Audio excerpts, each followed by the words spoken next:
오늘 아침에도 저희들을 깨워주셔서 주님 앞에 나오게 하시고 기도하며 찬송하며 말씀을 들으며 또 거룩한 뜻을 앞세우며 그 나라와 그 의를 목적 삼고 하루를 시작하게 하시는 것 진심으로 감사하옵나이다.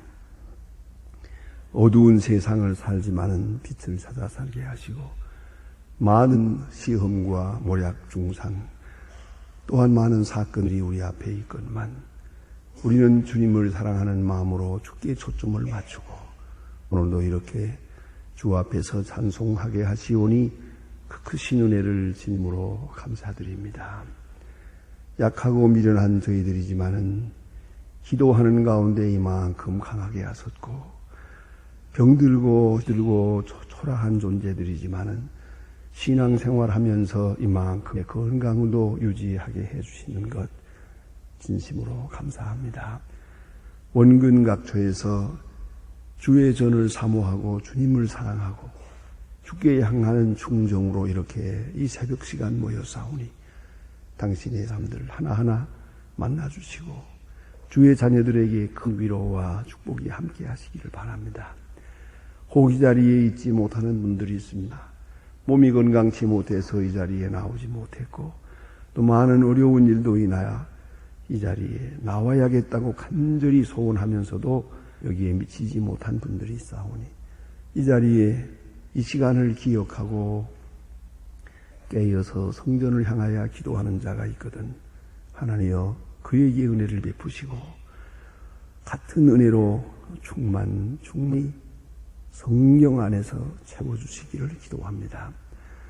우리의 모두의 기도가 합하여 하나님의 보좌를 움직일 수 있고 그리하여 하나님께 영광되고 이 어두운 세상을 비칠 수 있으며 굽어진 세상을 바로 볼 수 있는 큰 은총을 베풀어 주시옵소서. 기도하면서 내가 받은 은혜가 얼마나 큰 것을 알고 감사할 수 있게 하시고 범사에 감사하게 하시고 기도하는 가운데 얻는 지혜로서 우리 앞에 있는 모든 문제를 지혜롭게 잘 풀어나갈 수 있게 하여 주시옵소서. 하나님 아버지, 오늘도 하나님의 말씀이 바르게 전하게 하시고 저희 교회가 교회된 귀한 본분을 잘 감당하며 거룩하고 복된 교회, 한마음 한뜻 된 교회, 살아 역사하는 교회가 되게 하시며 특별히 교회를 섬길 때마다 모두가 기쁜 마음, 감사한 마음으로 섬기게 하시고 주님만을 높이며 주께 영광 돌릴 수 있게 하옵소서. 모든 어두운 그림자나 그런 생각에서 벗어나서 밝은 마음으로 주를 섬기는 큰 은혜가 날마다 지속되게 하여 주시옵소서. 하나님 아버지, 우리의 찬송이 하나님께 영광되고 모일 때마다 주의 큰 능력을 체험하는 은혜로운 교회 되게 하여 주시옵소서. 자비하신 주여, 이 나라를 돌보시고 이 민족 위에 큰 은총을 베푸시옵소서. 지도자들에게 밝은 총명과 지혜, 지식을 주시고 노력을 주시오며 그리고 모든 어두운 것들, 부정한 것들을 다 부식하고 이제 밝은 마음으로 서로 신뢰하는 그 지도자와 백성이 되게 해주시기를 기도합니다. 정직하고 성실한 백성 되게 하옵소서. 월드컵 행사가 참으로 평화의 축제로 그렇게 끝낼 수 있게 하시고 불상사가 없게 하시고 승부욕에 사로잡혀 이성을 잃어버리는 일도 없고 건강을 잃어버리는 일이 없게 하여 주시옵소서. 곳곳에 엄청난 이제 무리가 모여서 이렇게 큰 행사를 치르고 있사온데 혹이라도 작은 불상사라도 있어지지 않도록 도와주시고 우리의 마음과 생각과 뜻이 하나의 큰 평화의 축제로 향하고 하나님께 영광 돌리고 주님의 거룩한 뜻이 조용히 나타나고 있는 것을 보고 체험하고 또 하나님 앞에 감사할 수 있게 해주시옵소서. 하나님 아버지, 오늘도 저 북녘 땅의 은총을 도와시고 가난과 고통과 억압에서 건져 주시옵소서. 우리가 저를 위해서 해야 할 일이 무엇입니까? 맡겨주신 일 잘 감당해 하옵소서. 배고픈 자를 먹이며 우매한 자를 바른 길로 인도하며 복수하는 마음과 원한과 고통과 억울함에서 헤어나지 못하는 그 모든 무리들을 그 녹여서 사랑하는 마음으로 바꾸고 서로 돕는 평화의 마음으로 그렇게 치료해 나갈 수 있게 모든 은사를 더해 주시옵소서. 과학기술대학을 아름답게 세워서 하나님께 영광되도록 그 모든 과정과 뜻을 주께서 주장하여 주시옵소서. 하나님 아버지, 오늘도 해외에 있든지 여행 중에 있든지 군문에 나가 있는 우리들, 공부하는 자녀들, 그리고 병중에 있는 분들 하나하나 다 돌보시고 수술을 받은 사람이나 또 기다리고 있는 사람들 하나하나 다 돌보시사 몸과 영을 아울러 치유하여 주시옵소서. 슬픔을 당한 가정에 큰 위로를 베푸시옵소서. 주여, 이 날이 복되게 하시고 내일을 위한 예비의 날이 되게 하시고 오늘은 참으로 좋은 소식을 들으며 아름다운 일들을 경영할 수 있고 좋은 소식을 전하는 은혜의 날이 되게 하옵소서. 이 하루의 모든 생활을 주께 맡기오며 주 예수 그리스도의 이름으로 기도드립니다. 아멘. 하나님의 말씀 계속해서 우리 누가복음 2장을 보겠습니다. 누가복음 2장입니다.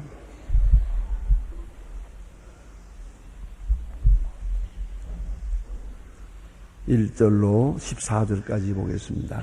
누가복음 2장 1절로 14절.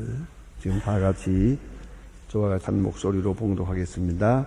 이때에 아구스도가 영을 내려 천하로 다 호적하라 하였으니 이 호적은 구레네오가 수리가 공독되었을 때에 첩본한 것이라.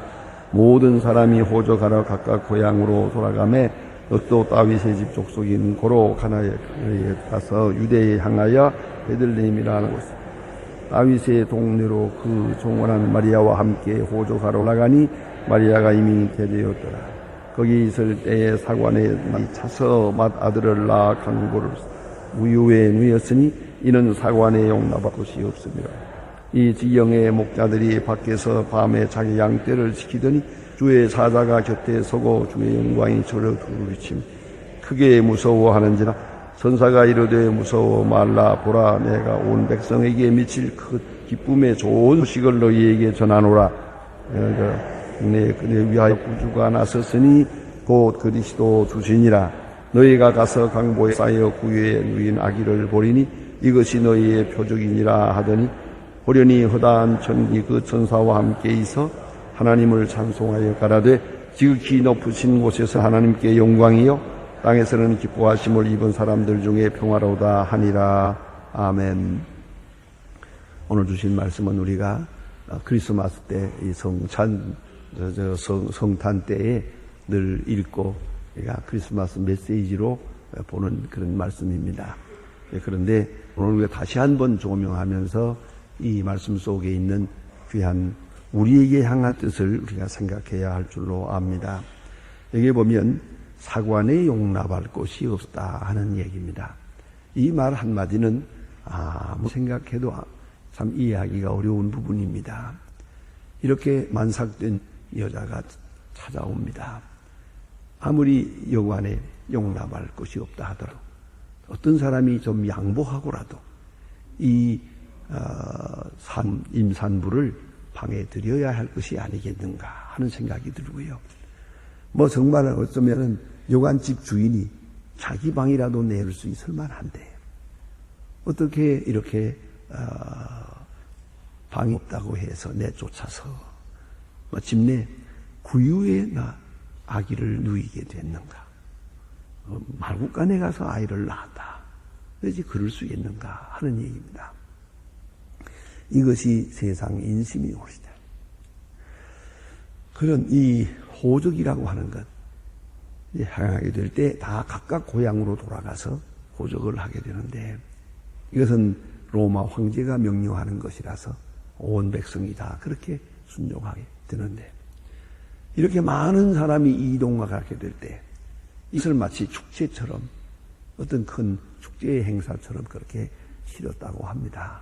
한편 통되기도 하지만은 많은 사람이 모이고 이동하니까 오랜만들 만나서 옛 사람들이 옛날 얘기하면서 그렇게 지낸 것 같습니다. 그러나 장관 여기 임산부가 있습니다.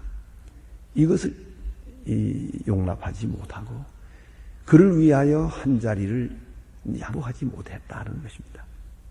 간혹 거의 극단적 이기주의 가운데 그런 말이 있지 않습니까? 남의 주미 내 감기만 한가? 그렇습니까? 남이야 죽던 사는 내가 지금 불편하다는 것이 더 큰 거 아닌가? 그렇게 생각해야지겠습니까?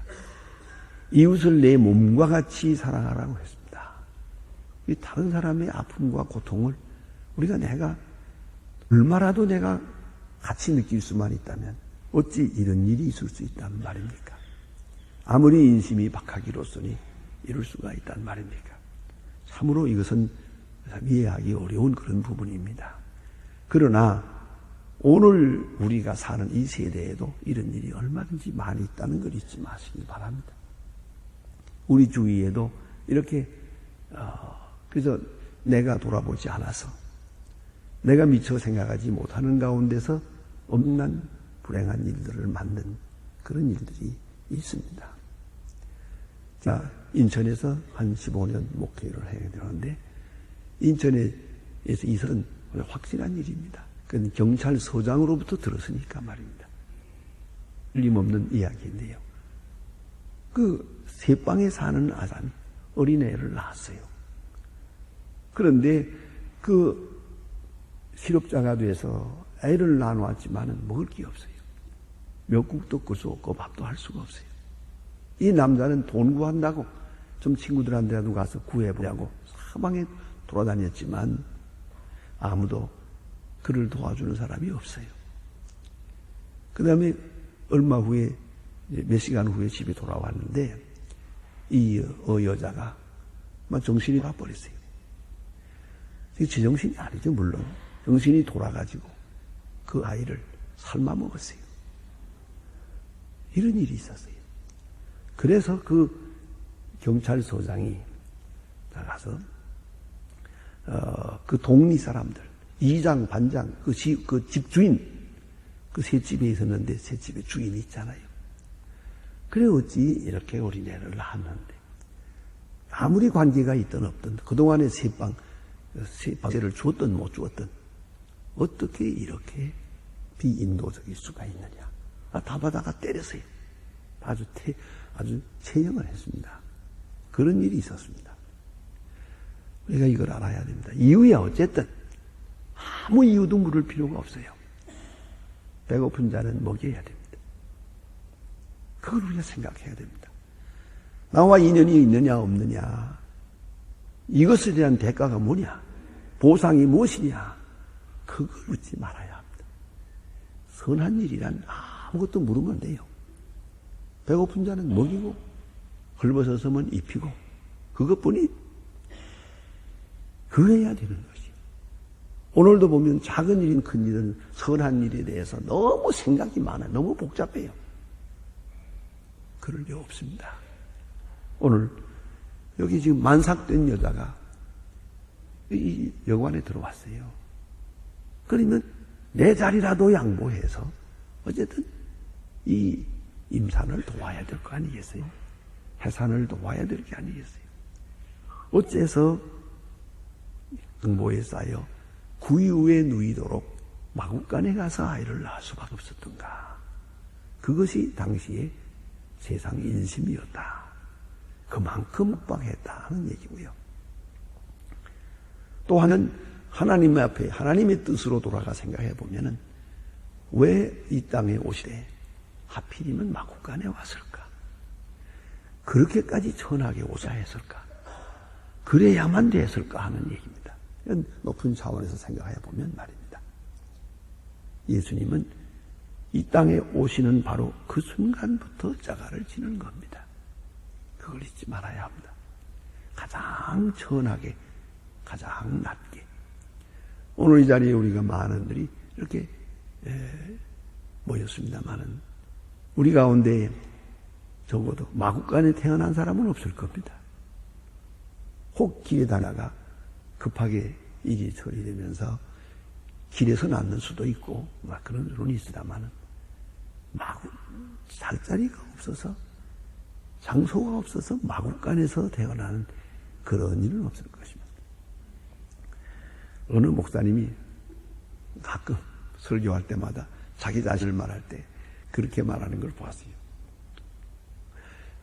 예수님은 마구간에서 태어났는데 나는 아궁 앞에서 태어났다 그래요. 왜 아궁이야? 그러니까 줄줄이 딸 만나서 그래 천대받았대요. 그리고 또 딸 날 거라고 와야 시어머니야. 누가 거들떠 보지도 않고 천대해서 속상해서 그냥 나가서 부엌에서 이렇게 불 지피면서 그 아궁 앞에서 불 떼다가 그래 아이를 낳았대요. 낳고 보니까 아들이래. 그때 집으로 꺼드렸답니다. 내가 이렇게 그래서 난 아궁 앞에서 태어났다고 그러더라고요. 아무튼 어떤 인간의 가장 비참한 처지를 이렇게 말합니다. 마구간에서 태어날 정도로 그렇게 가장 낮은 신분으로 가장 가난하고 천한 그런 처지로 이 땅에 오셔야 했다 하는 걸 생각합니다. 여기서부터 십자가가 시작이 됩니다. 그 다음에 한 가지는 큰 기쁨의 좋은 소식이라고 하는 말씀입니다. 큰 기쁨의 좋은 소식. 복이라는 게 뭐겠습니까? 복은 소식입니다. 복은 약속입니다. 복은 미래적인 겁니다. 오늘 여기 지금 목자들이 천사의 음성을 듣습니다. 이분들이 이렇게 말해서 자기가 무슨 돈보따리가 주어집니까? 생활이 달라집니까? 그들에게는 큰 기쁨의 좋은 소식입니다. 하나님께서 이 백성을 사랑하시고 이 백성을 긍휼히 여기사 큰 귀한 기절을 주셨어요. 그것은 바로 한 아기가 세상에 태어나는 것입니다. 한 인격에 대한 문제로 말했어요. 한 생명으로 말했어요. 복의 근원은 생명이요. 복의 근원은 한 사람이 주어진다는 거예요. 한 지도자가 태어난다는 것이요. 메시아가 이 땅에 온다는 것이요. 그것이 축복이었다 하는 것입니다. 복의 뜻을 우리가 깊이 생각해야 하겠습니다. 우리는 너무나 현재적인 것을 찾아요. 어느 곳에 하는 귀한 생명이 태어납니다. 그것이 이 땅에 주시는 복이요. 오늘 베들레헴에 태어났다 하는 이 사실이 이들에게 주신 큰 기쁨의 소식이었어요. 복된 소식. 복된 소식이란 말입니다. 이것을 복으로 수용할 수 있어야 되는 것이에요. 가만히 생각하면 모든 복은 적어도 20년, 30년, 40년을 멀리 두지 않습니까? 지금 현재에 되어지는 것이 아니죠. 현재는 하나의 생명일 뿐이요. 한 아기가 세상에 태어난다. 그것이 복이다. 이건 업적도 아니고 우리 앞에 나타나는 어떤 물리적 현상이 아니지 않습니까? 한 아기를 이 땅에 보내셨다. 이것은 큰 기쁨의 좋은 소식이다. 그 말씀하세요. 그러면 이 목자들은 사실상 이 아기를 만나보고 여기에 하나님의 축복이 왔다. 하나님이 이 백성을 돌아오신다 하는 그 감격을 가지고 손에는 아무것도 주어진 것이 없지만 기쁜 마음으로 돌아서 아주 크게 감격한 행복 속에서 한평생을 살아야 해요. 왜요? 미래가 있잖아요.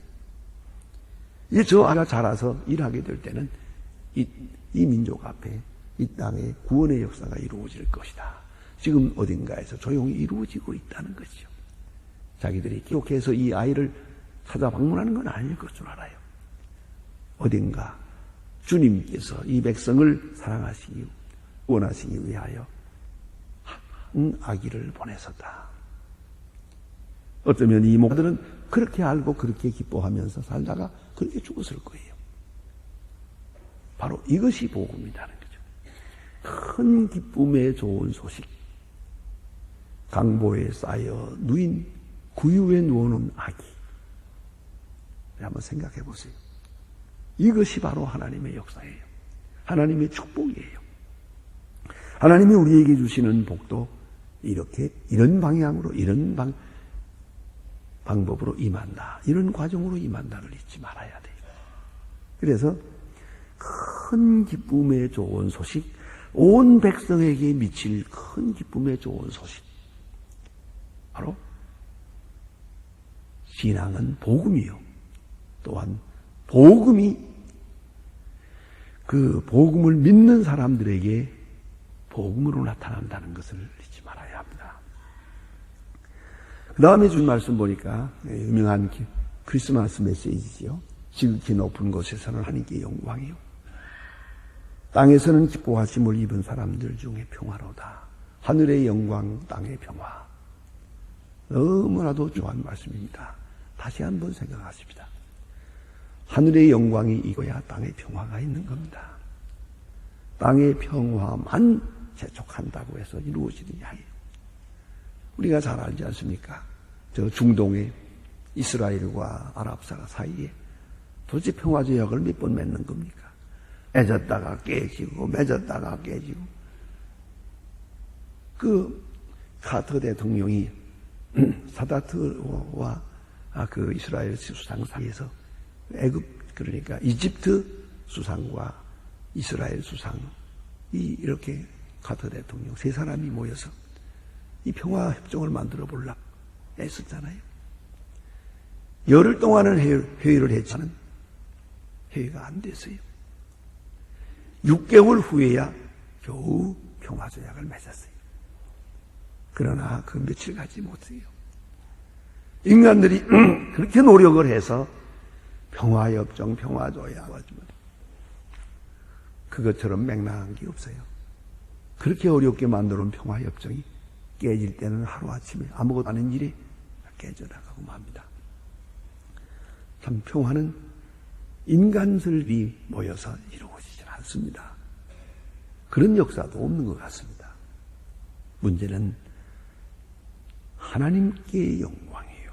그래서 하나님께 영광이 있고야 땅에 평화가 있습니다. 또 하나님께 영광이 있고 땅에 평화가 있을 때 그게 완전한 평화입니다. 하나님께 영광 돌리지 못하는 인간들끼리의 평화협정, 그것은 아무 의미도 없다는 것을 생각합니다. 그 평화는 그야말로 무릎 위에 세워놓은 원두막과 같아요. 곧 무너지고 아무 소용없는 것입니다. 그래서 지극히 높은 곳에서는 하나님께 영광, 그리고 땅에는 평화. 그것이 바로 크리스마스 메시지, 예수 그리스도의 복음입니다. 복음의 주제에 옵시다. 하나님께 영광, 땅의 평화. 이 현대인들에게 잘못된 철학이 하나 있습니다. 그것은 그저 최소한도 이런 정도죠. 남에게 해를 끼치지 않는 것은 일단 1차적인 선이다. 그런 생각을 합니다. 그래서 너와 나 사이에 좋은 일이면 좋은 일이다. 그렇지 않습니다. 나와 너 사이에는 오라도 하나님 앞에는 잘못했거든. 그러면 옳은 일이 아니죠. 하늘의 영광이 없는 땅의 평화는 처음부터 평화가 아니라는 걸 잊지 말아야 합니다. 여러분 잘 아시는 대로 이 세상을 살면서 하나님을 등지고 잘라보겠다는 사람들 많아요. 하나님을 욕되게 하면서도 양심의 가책을 지면서도 그저 무언가를 얻어보려고 하는 사람들 많아요. 그러나 그것은 허사한 것이다. 곧 무너집니다. 진실을 잃어버리고 거룩함을 잃어버리고 믿음을 잃어버리고 하나님께 영광 돌리는 것을 나서 나 잘되고 나 평화롭고 나 성공하고 나 출세하고 다 부질없는 일이에요.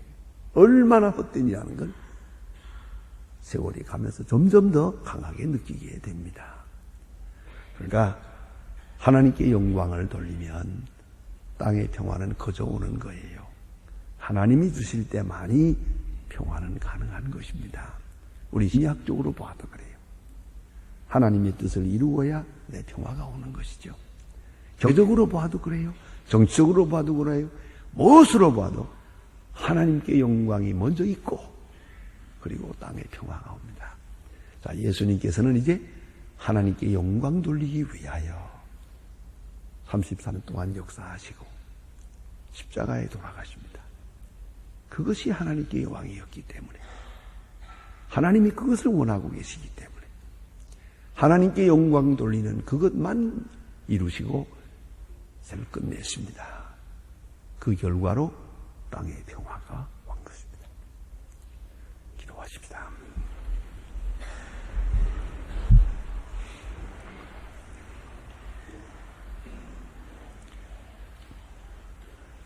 하늘에 계신 우리 아버지시여, 이름이 거룩히 여김을 받으시오며 나라의 마옵소서. 뜻이 하늘에서 이룬 것 같이 땅에서도 이루어지이다. 오늘날 우리에게 일용할 양식을 주옵시고 우리가 우리에게 죄진 자를 사하여 주옵시. 우리 죄를 사하여 주옵소서. 우리를 시험에 들게 하지 마옵소서. 다만 하게 세우옵소서. 내 나라와 권세와 영광이 아버지께 영원히 있사옵나이다. 아멘. 아멘.